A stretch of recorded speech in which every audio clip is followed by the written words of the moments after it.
right, welcome everybody. It is January 2017. And, I really love the beginning of New Year. For so many people, we probably spent, the better part of the last several days or maybe the last couple of weeks, just kind of pondering and thinking about, 2016 and what happened that we loved and what happened that maybe we didn't love and we want to forget and move past. And, it's a time of new hope, new dreams, new successes, kind of ridding ourselves of the bad and being able to move forward with the good and having, newer levels of commitment and determination, and all of these things, a time of be a new person. And what I want to talk about today is kind of just, discuss resolutions and how we're able to create 2017 to be our best year ever. And I think it's so interesting this time of the year that we hear the word resolution a lot versus, a goal. And I'm just curious, what do you think the difference is between a goal and a resolution? So I kind of want to discuss this a little bit here before we move on. Any ideas with that or thoughts on that? What is the difference between a goal and a resolution? They're all going to be so quiet today, huh? All right, Norma. Hey, can you hear me? Yep, we can. Hey, I'm driving, so I wasn't sure if I had signal or not. I'd already dropped the call once, but I think that I was kind of wanting to go in the middle of those two words because I think goals, sometimes people look at it as hope, like they're kind of wishing and they're kind of moving toward it, but they're not really certain they're going to get it. And I think resolution is it's definite, like I'm resolved to it. If I have resolve, then I'm unwavered. So I think that somewhere in the middle of it is kind of a declaration, because if a declaration is a little bit stronger, more towards a defined resolve, then I'm doing it versus hoping to get a goal or something like that. So declaration or resolve is much, much stronger. There's like the burning bridge thing. There's no turning back. I'm doing it, that kind of thing. Yeah, awesome. I appreciate that. So in the dictionary, it says a resolution is a firm decision to do or not to do something, and so that's what you're talking about. It just seems more firm and, set, right?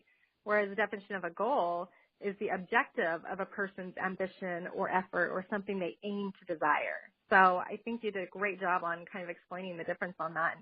I appreciate that. Jerry Chandler, I'm going to come to you next. What are your thoughts? I was actually just going to say the same thing you just said. I Googled them real quick.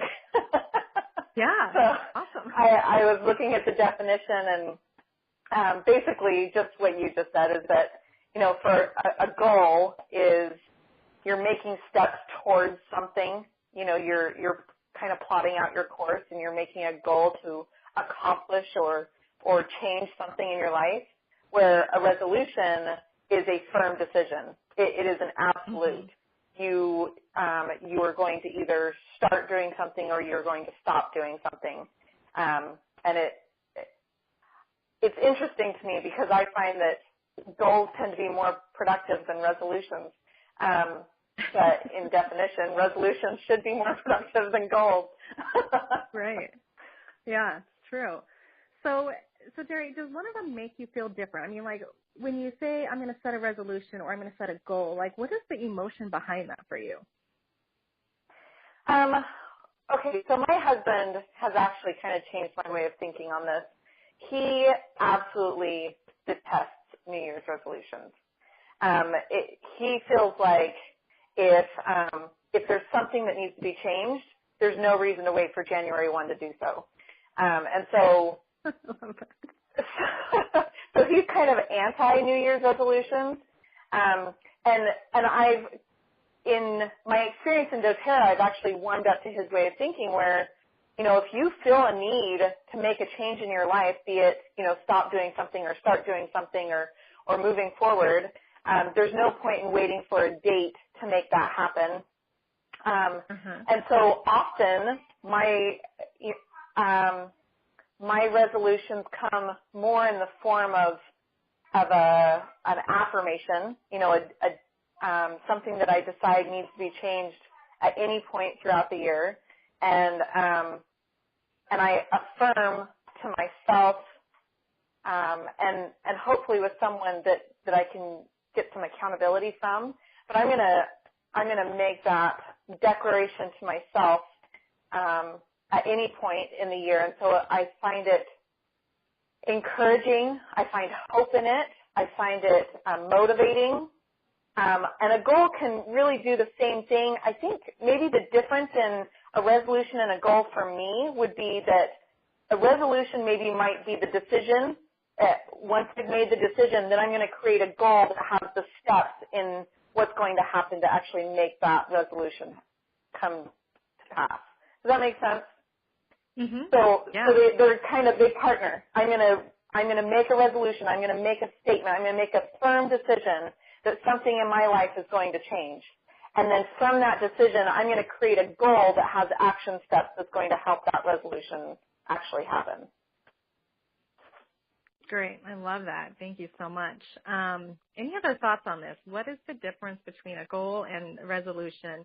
Or what are your emotions and feelings behind setting a goal versus a resolution, or vice versa? Any other thoughts?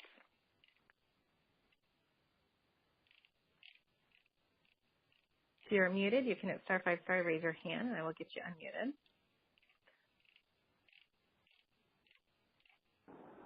Hey, Courtney. We've got, yeah. It's Norma. I was just thinking about, didn't I see that you just made a commitment recently? I did just make a commitment. So when you think about that, imagine if you had just said, yeah, we think we're going to get married at some time, and, maybe you'll get me a ring or something like that. If you kind of leave it to chance, whenever it fits your time frame and your money factor and all this, and when the families, blend and all this, right? And versus, I'm doing it, I got the ring. Do you have a date set? Did you guys set a date? We did, June 24th. And I haven't even told my family, so... Well, but it's on Facebook, so I'm not outing anything. You know what I mean? No, I mean the date. But, I don't know the date yet. Yeah, but you know what I mean? It's like it's the difference. I mean, this is a perfect example of look at what would not happen if there was no ring and no date. Versus what's going to happen. About that, Norma, is that I tried that. I tried to, not move forward. Oh, let's wait till the kids are comfortable. Let's do this and let's do that. And it actually brought us to a really uncomfortable place. Like, it brought us to this land of limbo because there wasn't decisions being made. So you couldn't move forward, but you couldn't pull back. And so while we were not going to do anything till this year, we found ourselves in such a weird place, and it made us uncomfortable that it was like we were like forced to make decisions to make that commitment. So, and then it was like, so there's some secret sauce here I wish we could do and take for ourselves and for the people that we're trying to help. Why is it that it's more comfortable for us not to make a resolution, not to be committed, because that's where everybody stays. The 99% or the 85%, whatever you want to talk, big number is comfortable staying uncommitted and unmoving forward, no goal, no whatever. But they, you just said you got into an uncomfortable spot. I wish we could give that uncomfortableness to ourselves and to others because that's what it takes, It's so true. And, what's interesting about it is that, it's very well known in the beginning of January that, everyone has this goal to be healthier this year, right? And so the gyms are crowded and crazy. And by the end of the month, it's back to normal, and it really, because people got too uncomfortable with the change. It was too hard, or maybe they didn't see the results they wanted right away, or, whatever reason. Maybe they didn't put the right support in their life to, continue with that habit or anything like that. You know what I mean? But it is hard, it's hard to be uncomfortable with the new, and there's just fear and all these other things in it that, we would not, I don't want to say that people would rather stay where they're at, but they're more comfortable there than they are with the unknown, and so it is a very interesting thing. It's been, I've found that I have to, watch out for, I'm uncomfortable if I'm not working hard. Because I've worked hard my entire career, so as an entrepreneur, we didn't really have boundaries of our starting day or our ending day or there was never any matter of what day of the week it was because I was already an entrepreneur. So it was, it was like a workaholic junkie, right? So I'm uncomfortable when I have like peaceful thing. And so what's so funny is doTERRA's taught me over 4 years here to find peace and be okay with peace, which is really distorted, but it shows you how far, off health that I got, and how far outside of the capacity that I was at, but so it's kind of interesting when you really think about this. Sometimes we're uncomfortable about something that's really good for us or better for us, but it's different. Right. And we're actually going to dive into that in a little bit more in just a minute. But thank you, Norma. I love it. So true. Let's see here. Let's go to Allie Baker and then Melissa Guthrie. All right, Allie, are you there? Yeah, I'm here. Sorry. All right, go ahead. My line muted. I really love this topic because it's something that I've been thinking a lot about over the last several days. And so my perception of the difference between a goal and a resolution is that the goal is like the destination and the resolution is the mindset or the intention with which we live our life and make our choices. So we're resolving to do something, and the goal is the final destination that we're trying to get to. And as a professional goal setter and terrible goal achiever, the resolution part for me right now is exceptionally important. Living every day with intention, being really mindful about what the overarching theme that I'm trying to accomplish. I really loved Melissa Guthrie's comment from last week where she talked about setting a goal for the year, or like a theme for the year. And I was like, oh my gosh, my mind is blown. And it totally shifted my perspective. And so it's really helped me, instead of creating this long list of goals and all these steps that I'm going to take and all these things like I normally would do and then not accomplish, I'm just going for that theme for the year. And I do have goals set, but it's I'm resolving to live my life according to my theme for the year. And I feel like that is helping me be more mindful and helping me with the intentional things that I'm trying to do every single day. And so far it's been really helpful. So that's my perspective. All right. Thank you. I love it. Melissa.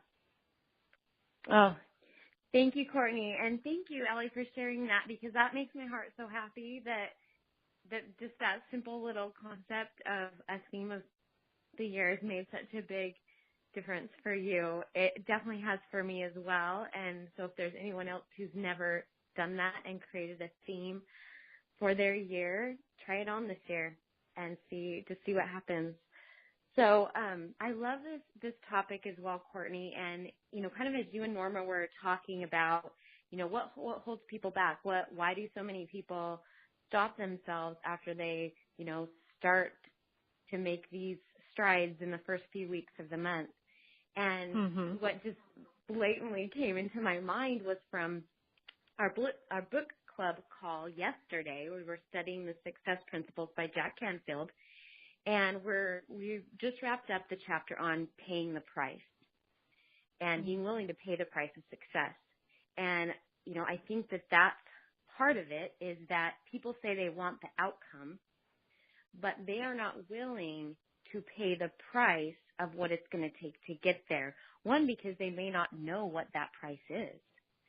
And when we don't know what the price is we have to pay, then sometimes it can look like that price is too big, and so we stop ourselves.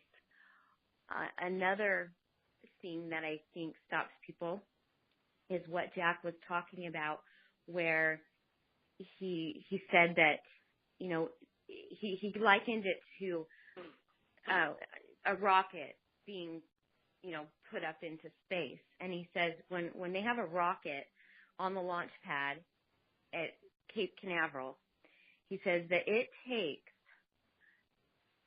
so much fuel and energy to get it off the launch pad and just through the gravitational pull of the Earth. And then once it gets past that gravitational pull of the Earth, it basically just coasts through space for the remainder of the time it's up there and uses hardly any fuel at all.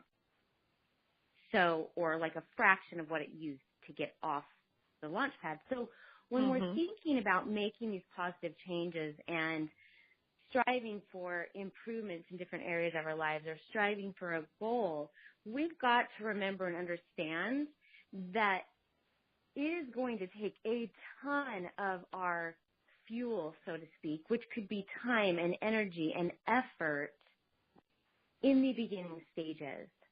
But once we get through that theoretical gravitational pull of getting to our goal, we're going to be able to coast. It's not going to take as much to be able to maintain it.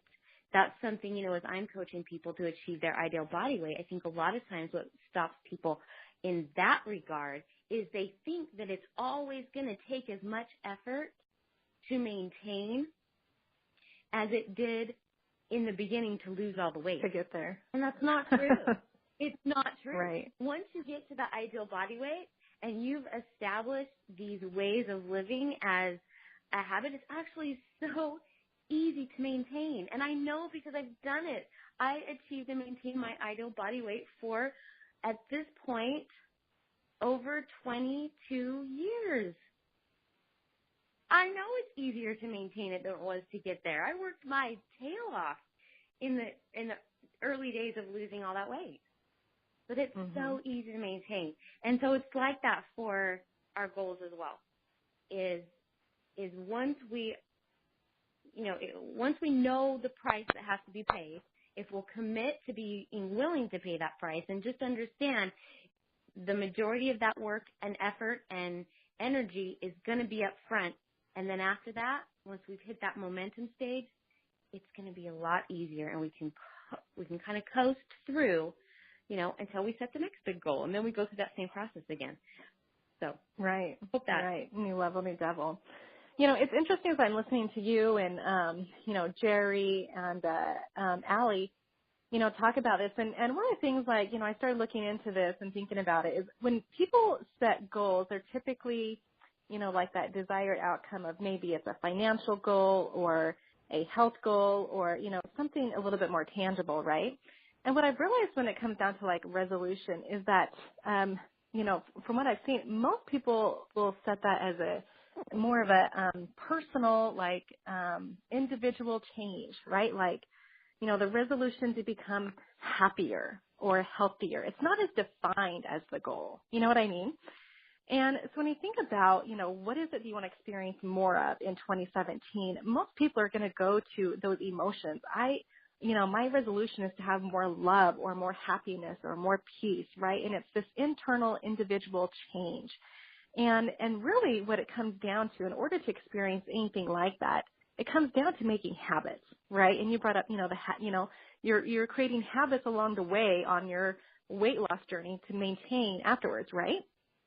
So what we're looking at here then, to kind of summarize, all of your guys' comments together, is that basically you have to create habits that will shape you into becoming the person that you need to be in order to create the goals that you want to achieve.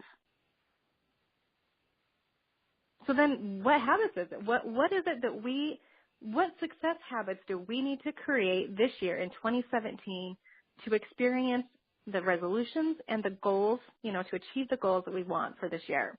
So, like I said, I know many of us over the last, several days or weeks have already been thinking about this, and I would just love to hear from some of you on, what habits you're starting to put in place, to help become that better version of you to be able to reach all the goals that you want in life. So any thoughts on that or any habits that anyone wants to share would be awesome.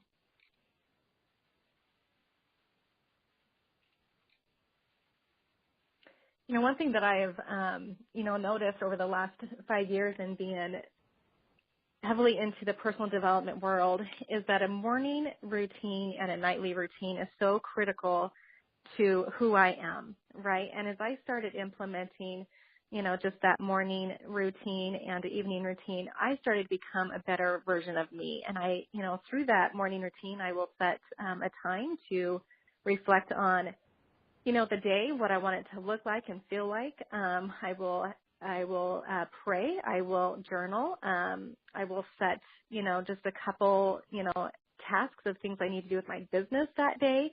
and really just help give me that clarity and focus that I need each day. And when I look back over, one of the habits that I've created over the last 5 years that have helped shape me to be who I am, to create what I've created, I would have to say it was that simple habit one day of just starting my morning off right and ending my day off right. And it's just has made such a huge difference. And so I just think it's so interesting when we start looking at, really habits. The habits are what's creating the results that we want in life. It really is, And so anyways, what habits can you create or are you going to create to get the results you want this year? We've got a few hands raised. Let's see here. We have 503 ending in 2873. What's your name and what's your comment? Hi, my name is Maureen.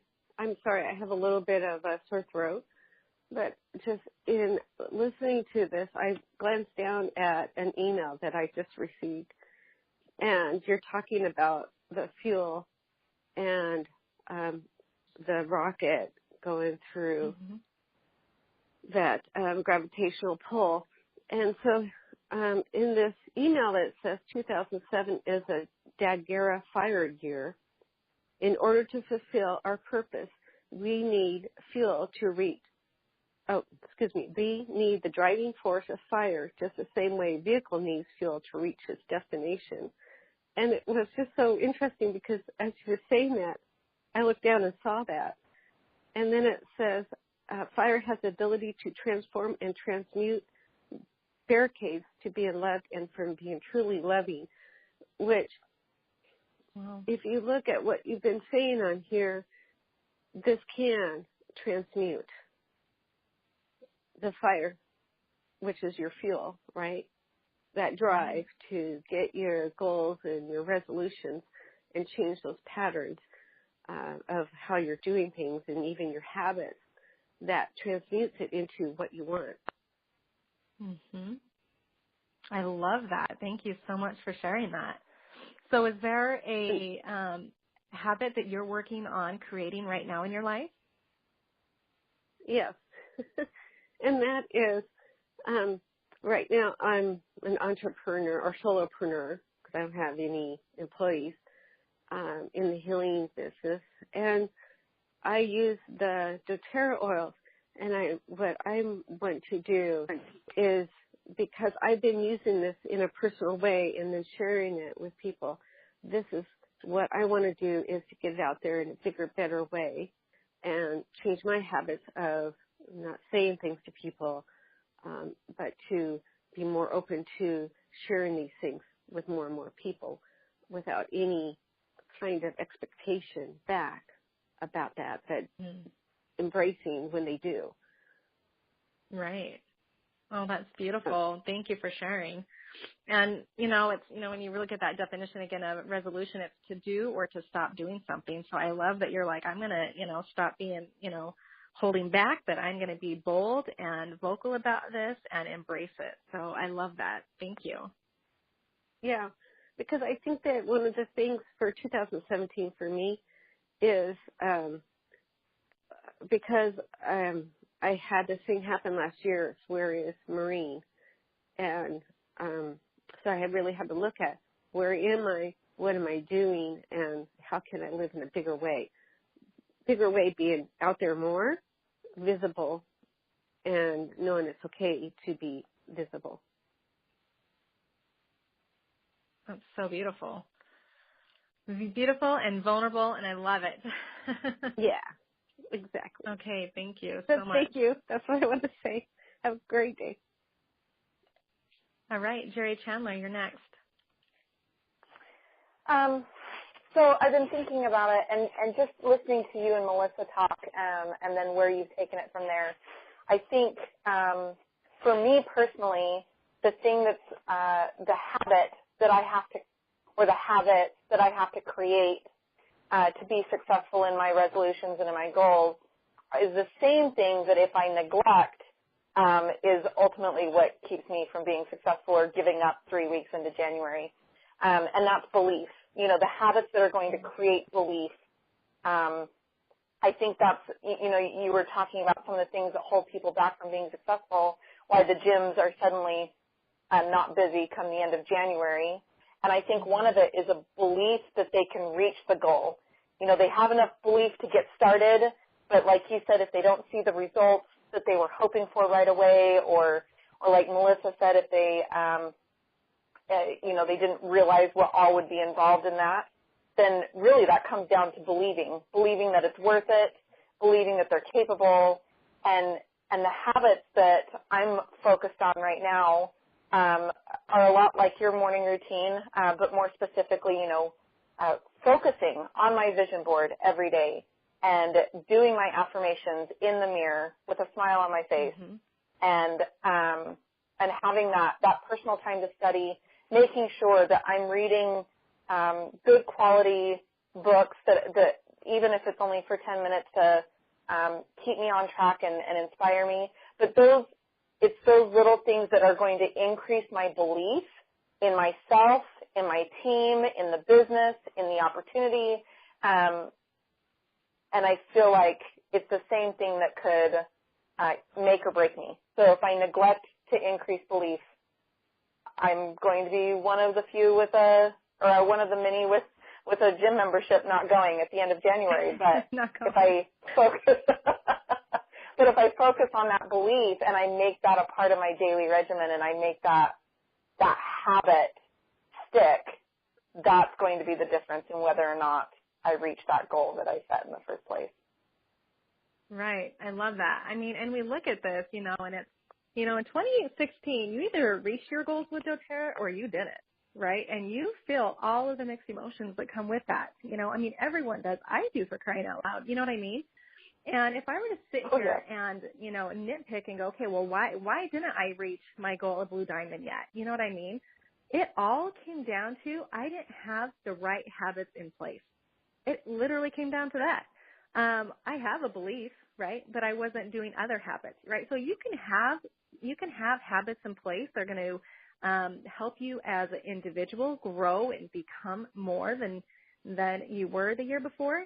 But you also need to have habits in place that will move your business forward. And sometimes that's hard to juggle. It's like, what comes first? Do I work on me, or do I put this, you know, habit of contacting one person every day in place? Like, what happens first? You know what I mean? And so I think it's important, right, you know, when we look at this, that you need to be setting, I would say, at least 2 to 3 habits, you know, at the same time. You know, so it's like you work on yourself as you work your business as well. You know what I mean? Like, you can't neglect one or the other, or the same thing. You're not going to get that desired outcome. And I think sometimes that's what trips people up, is they're like, yeah, but I'm doing this part of the business, right? But it's like, well, but are you doing this part of it? Because you have to do both. Yeah. You know? Yeah, and that's just it. You have to do both. You can't. Right. Yeah, and that we have the 631 that can help with those questions, you know, to ask ourselves, like, you know, how many people on this call have made that a habit, that you are asking yourself those questions every day? Because if you have, then you reached the goals that you wanted with your business in 2016. And if you haven't, then maybe that's a goal or a habit that you need to put in place this year, you know?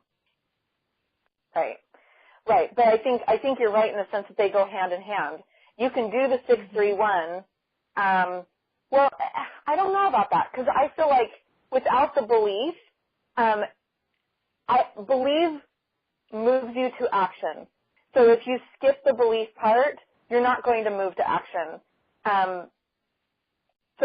Yes, they both have to be done. You have to have the habits that are creating momentum in your business and getting you to the end result. But if you skip the belief section, then you're not going to be going anywhere. Yeah. Well, the reality is everyone believes something, or they wouldn't even have started doTERRA, right? So there is a belief level there. Right. But how strong is it? I think that's my point, is just increasing that belief so that you move those other actions, the 631, with more conviction. You know, that you do it. Intention, right. Yeah. Yeah. Love it. Thank you, Jerry. Okay, we have 828 ending in 1222. What's your name and what's your comment? Yes, hi. My name's Diane Slater, and I am just getting involved with essential oils. And I just want to say I've been listening to everyone, and it's all been really, really good. And what I think about for myself being retired, there are so many distractions and you get sidetracked. Mm-hmm. And so what I've been thinking about for myself, especially since my granddaughter was visiting me, she says, Grandma, you need to get focused. And so mine is trying to refine, you put yourself in that fire for that refining process so that you can start omitting all those different distractions and to stay more focused and keep that smile on your face and have that personal time for your reading and doing your daily regiments, being structured. Like I said, when you're retired, it kind of makes a big difference. And mine is keeping a journal, and I think that's a habit I've always had since I can remember. And it's making that your habit. And habits, when you form a habit, it does take, I believe they say 28 days to really, to dive in there and make that happen. Right. And so I just appreciate what everyone was saying. And it's Key Baria. She's the person that I've been working with. She's in Marion, North Carolina, actually from Alaska, and I've just moved here about a year and a half ago. And so I'm getting on track with the essential oils and doTERRA. Well, welcome, Diane, and I love your comments. And I think that keeping a journal is also a fantastic thing to do in doTERRA because there's so many ups and downs and, questions to ask yourself and to journal about to really help bring the clarity of why you're doing this, what went wrong, what went right, and, how to correct all of that. So that's fantastic. Yeah. All right, Well, Allie so Baker, you are next. Oh, sorry, Diane. No, I just said thank you very much. I appreciate your comments. You're welcome. All right, Allie, back to you. All right. Can you hear me? Yep. Okay, cool. Sorry. Real life happened. I was going to say belief in the first, that was the first thing that came to my mind. But since we've talked about that, the next thing that came to my mind and another thing that I'm focusing on in my goals is consistency. That's always been something that trips me up in the past. I'm definitely one of those people that, 3 weeks in, I've got it solid and I'm so good. But I get so rigid in how I have to be consistent with everything that I kind of paint myself into a corner. And then I feel boxed in by all of these steps that I have to do. And so this year I've kind of just blanketed it and I've just said, I'm going to be consistent in doing yoga every day. That is one thing that I've decided that I'm going to do. But the consistency part of it is it's going to happen every day. But if it's 5 minutes today, then great. If it's 45 minutes tomorrow, awesome. And I've kind of just got to tailor it to whatever's happening in my day to make it work. But I feel like consistency is a really important habit to have in anything because we can get where we want to go, but we'll get there faster if we just make it a habit of consistently doing the step-by-step things like the 6-3-1. We know that we start with number 1, then we move on to number 2, and once we've gotten those ones down, we move on to the third one, So I think that consistency in those habits that we're trying to create is a really key element in making things happen in a big way. Yeah. Now, you're bringing up a really important point, Allie, and I appreciate it. One of the things when I first started my morning routine was I set a time frame to it. So this is going to consist of 1 hour, and 15 minutes is going to be this, and 15 minutes is going to be this, and 15 of this, and, 30 of this. And, I had it just set, to the time. And then, something, life would throw a curveball at me, and my kids would be sick. And so that morning I was super tired, and I would fall asleep during 30 minutes of reading or, just something would come up that would throw the time of it off. And I would get so distraught, oh my heck, I didn't do this. And I'd beat myself up over, breaking that habit I was trying to create. And what I realized is that I was then starting to dread it, right? And I was starting to, be discouraged by it. And I was starting to be filled with negative emotions behind it, right? And what I had to do is I had to release some of that pressure, and I had to release the time frame on it, So it was like, okay, if I don't work out for 30 minutes, that's okay, but I'm going to consistently do it every day, right? So, and I'm going to consistently read every morning. So whether it's 30 minutes or 15 minutes, or some days it might be an hour, I stop when I feel good.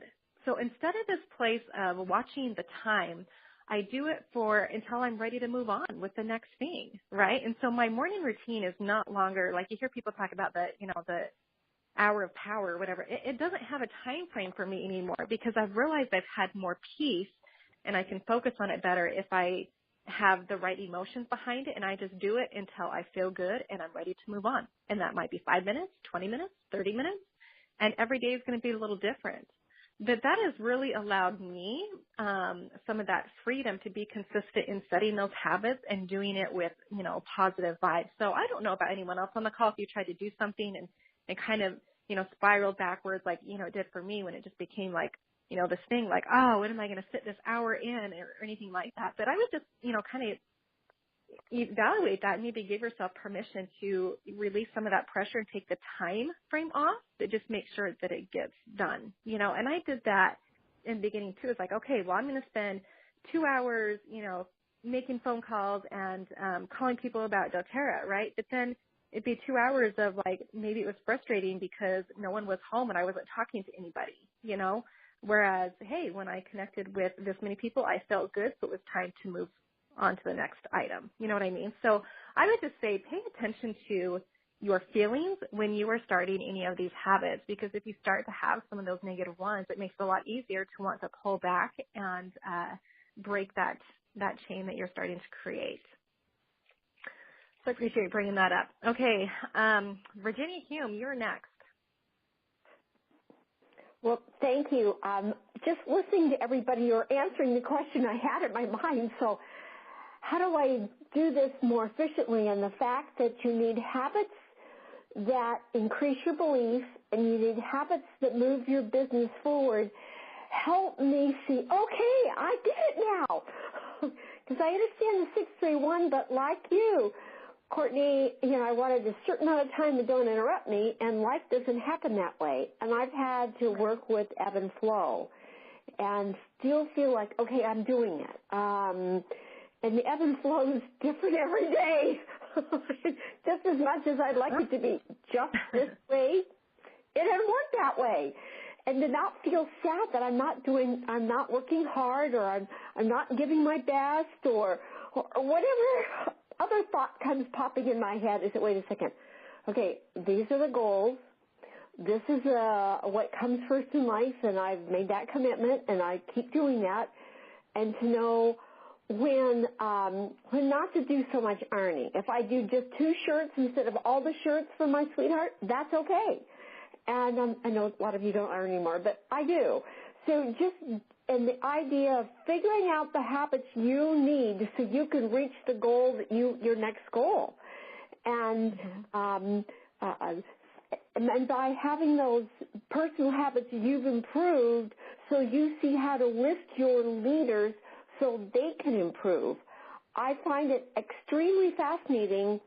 Some of my weaknesses are the very same and the leaders of my team.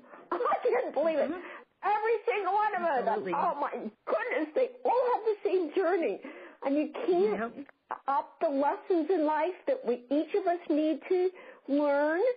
But as I overcome through the stronger belief and proper habits to build the business forward, that enables me to teach by example and by word the same principles to my team leaders so they find they have that success too. Wonderful. Thank you, Virginia. All right, we have a couple more, and then we're going to shift the call a little bit here. So let's do Tiana and then Norma.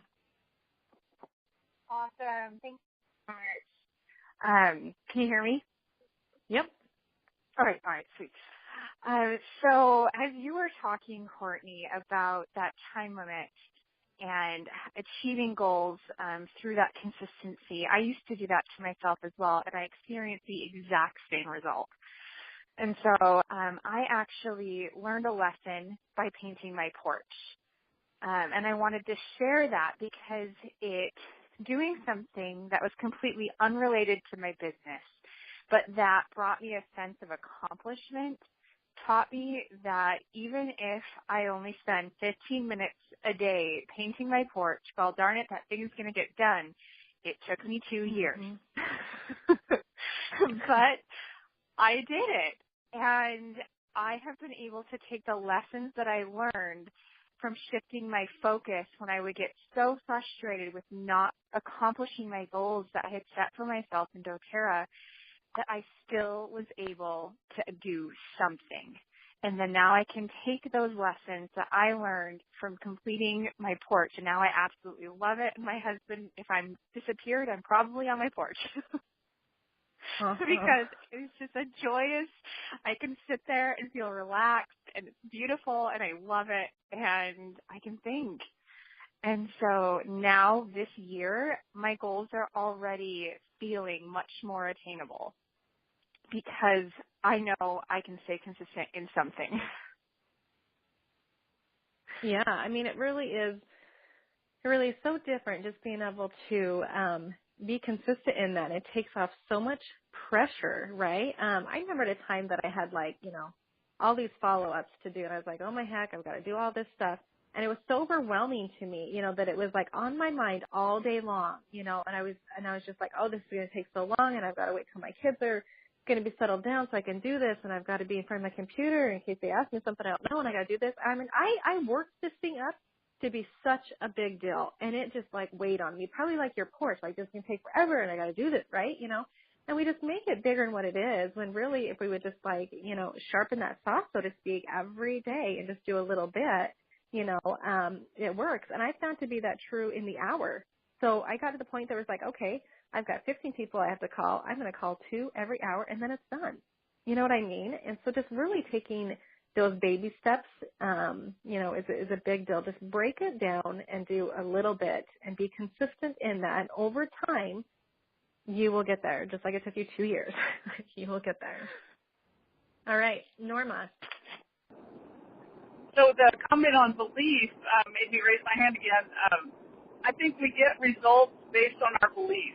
So what I believe actually creates the results. So if you look at your results, then a good way to kind of look at a sort of thoughtful looking back at last year is what results did I have? What beliefs do I have subconsciously that are holding me back? For instance, I've got the greatest leaders. It's neat to watch. I love the process of transformation and seeing my leaders growing and seeing myself being able to see those lessons that I've got that they're going through. None of us are any different. We're all doing the same thing, like Virginia said. But it's very interesting when we meet someone who's excited about oils and maybe excited about learning more or sharing some of these oils. There's a sort of an over enthusiasm, and then if that person's conversation, like their commitment to get back or their conversation to get back, doesn't go exactly as planned, a lot of people, and at least in my world, and myself and my leaders, we make up stuff about why they didn't call back or why we can't connect or now they must have changed their mind and all that. And it's completely nonsense. Nothing happened.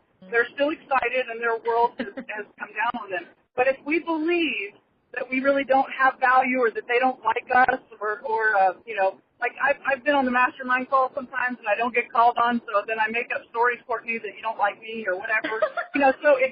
I'm serious. This is just truly being vulnerable. We make up what we believe, and then we have the results based on that.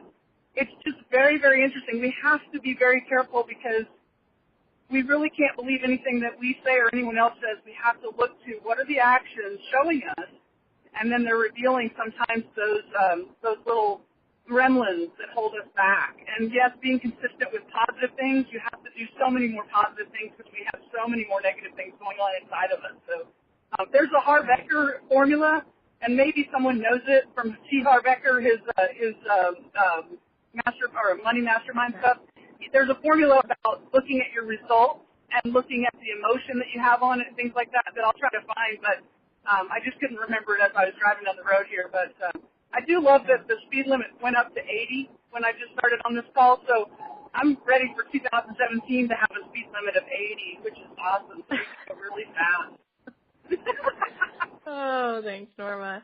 I appreciate you bringing that up, because we are going to get what we focus on, right? And so, as we set these resolutions and these goals and things come up and we don't get that desired outcome, and then we're just like, well, maybe it's this or that, then we're just going to continue to focus on that negative and not be able to achieve those goals, and that's when we give up, And so one thing I want you guys to think about that we'll discuss here in a second is, how can we help people cope through what they think, quote, quote, is those failures, or when they regress on those resolutions, right? Because, I think as leaders, and doing doTERRA together, is that we are going to see people go through that roller coaster, and we're going to go through that roller coaster ourselves.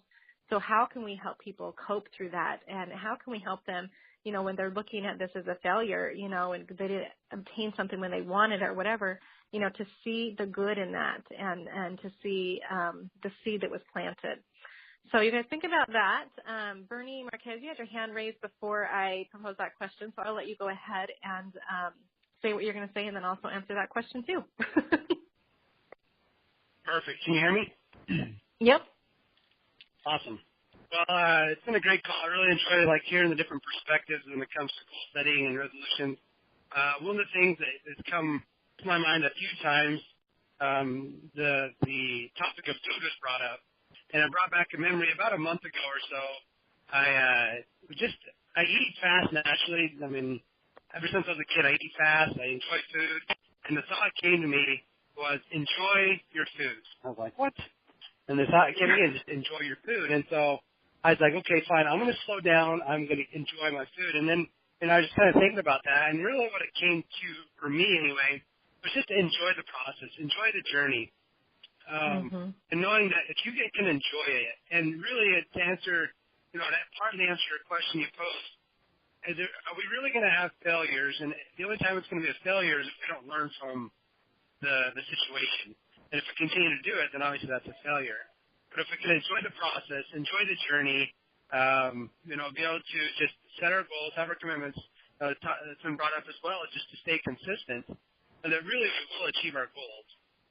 It's kind of like the tortoise and the hare. You can sprint, you can go really fast, and then all of a sudden you're tired. You're like, okay, I need a break. But if you just stay consistent, enjoy the process, enjoy the journey, then I know that you'll achieve your goals. We've been seeing that, and Janet and I have really been able to just kind of just dissect where we're at, where we want to go, and so being able to control our emotions, talk about rational thinking as well, and just to be like, is that a rational thought, like Norma brought up? Well, Courtney didn't call on me, she must not like me. And be able to take a step back and be like, is that really rational? And then be able to okay, that was totally a Godot person. So for what it's worth, those are the things that it's come to mind as people have been able to bring up some amazing things. So.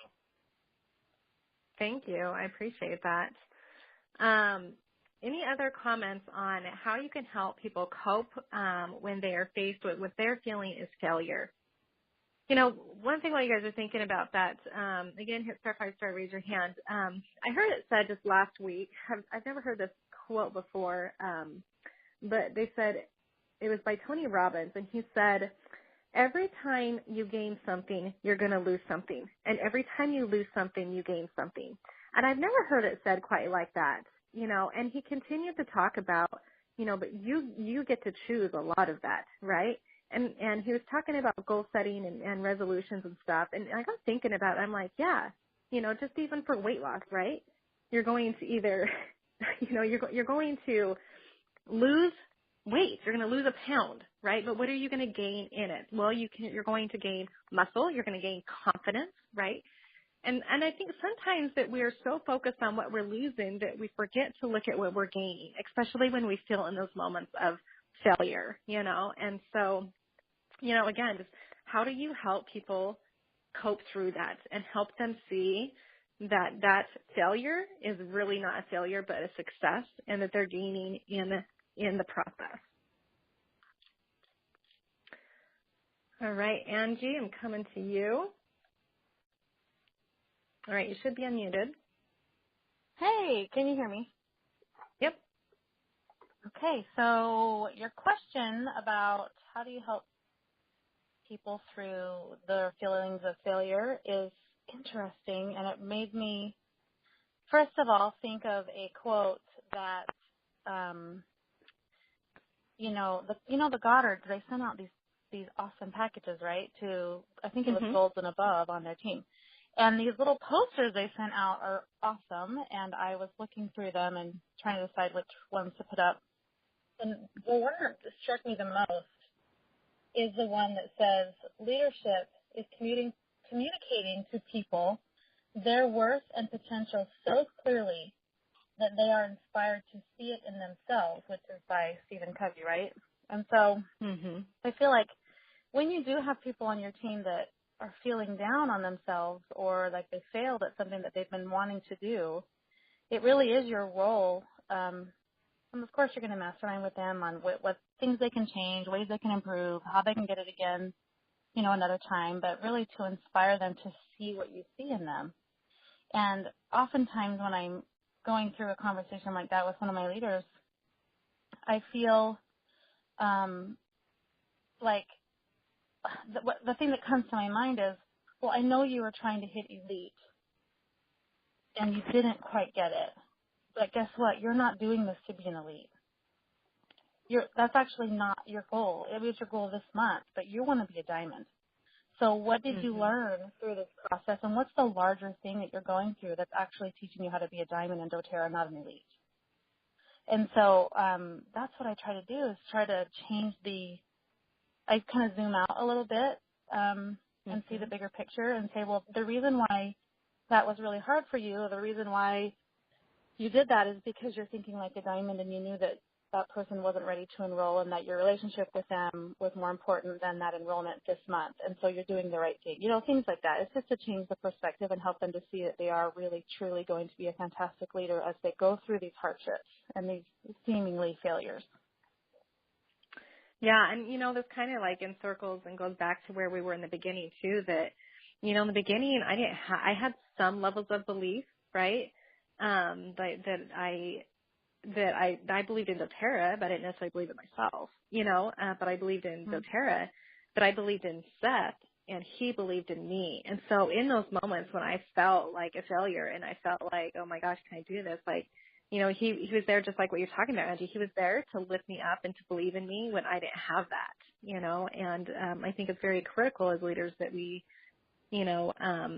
don't just walk away when someone's feeling those moments and be like, well, okay, whatever, see ya. If you want to sit there in your pity party, have fun with that.